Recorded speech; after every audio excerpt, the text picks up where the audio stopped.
Now to the fight over the spread of false information.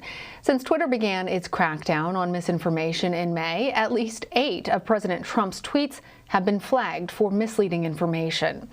In the latest flagged tweet, the social media platform disabled sharing options because the president claimed that he is immune from the coronavirus. But according to the CDC, quote, "It is assumed there is no existing human immunity, even among people who have previously had the disease." The Centers for Disease Control and Prevention stress that little is known about how protective antibodies are or how long they could even last. And as misinformation has proliferated on a variety of subjects, one group is attempting to fight back, creating a debunking handbook. The group behind it know a little thing about how dangerous misinformation can be. They are a consortium of climate change experts from around the world.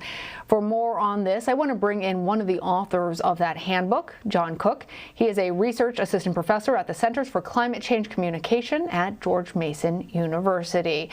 Professor Cook, welcome. What is the difference, first of all, between misinformation and disinformation? Misinformation is false information, but it could be genuinely held beliefs, or it could be someone intentionally trying to deceive you. Disinformation is when someone is trying to intentionally deceive you. So knowing the difference between the two is important.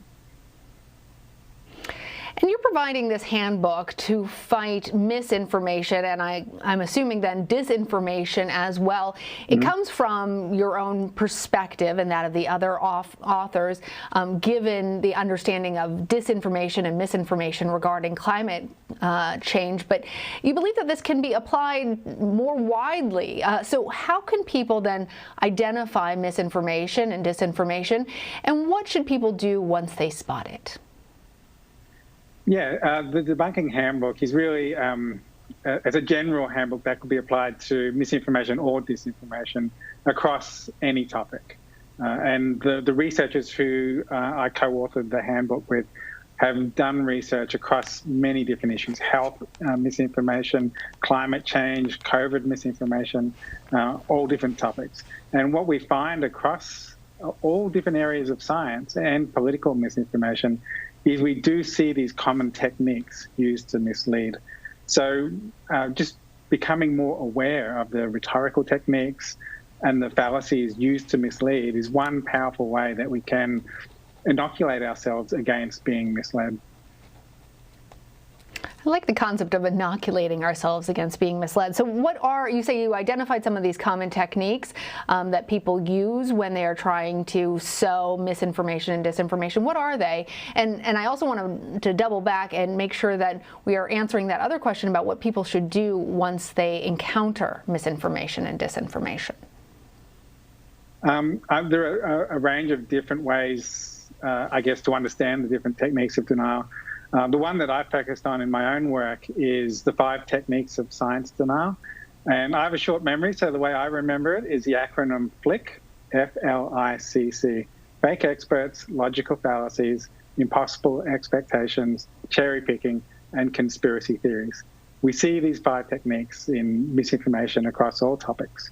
So when someone sees one of these techniques, they see fake experts, people who don't have the relevant expertise in whatever topic is being discussed, the first thing to do is, well, make sure that we're inoculated ourselves. We don't want to become super spreaders of misinformation. So by becoming aware of these techniques ourselves and becoming inoculated, we're not going to be the ones who are sharing, liking, and spreading the misinformation to other people. The other thing we do is when we see denial techniques, call them out. It's really powerful just being a person on social media calling out misinformation, because that has an influence on the people in our social network. If enough of us are calling out misinformation and exposing the ways that it misleads, what that does is, if enough of us do it, we can potentially reach herd immunity and stop that misinformation from spreading. Well, you specialize in understanding climate change. What do you see as the most dangerous consequence of misinformation in your specialty? So misinformation does a lot of damage, a lot of different damaging effects. In the case of climate change, I think that essentially the purpose of misinformation about climate change is to delay public support for climate action. And so that's the most damaging impact that climate misinformation has. It has slowed the action we need to stop climate change for decades. Climate misinformation started being generated in the early 1990s. It continues to this day. And we're not getting the type of action that we need to meaningfully stop climate action. One of those roadblocks is misinformation and science denial. And so that's what I've been fighting in my own work. Well, on that line, my colleague Tanya Rivero spoke with the director of Yale's program on climate change communication last month. He said that there are a couple of different reasons why there's a big difference between what voters believe and what climate scientists believe when it comes to that issue. One reason is a massive campaign that's being financed by the fossil fuel industry. What are some of the major other sources of bad information, and is it always self-interested?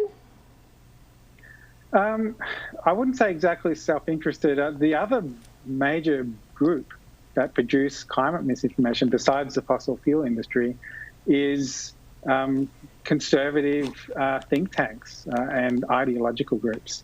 That's, as I said, since the early 1990s, they've been producing books and reports and newspaper op-eds and getting their spokespeople on TV and just really poisoning the information landscape with their misinformation.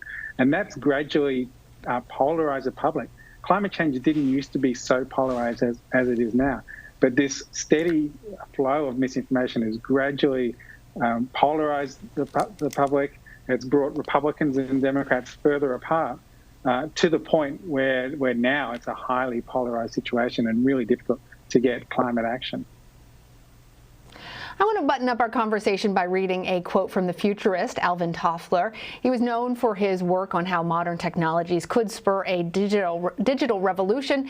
In his book Future Shock, Toffler wrote, quote, "The illiterate of the 21st century will not be those who cannot read and write, but those who cannot learn, unlearn, and relearn." He wrote that in 1970. Are we seeing this warning come true today?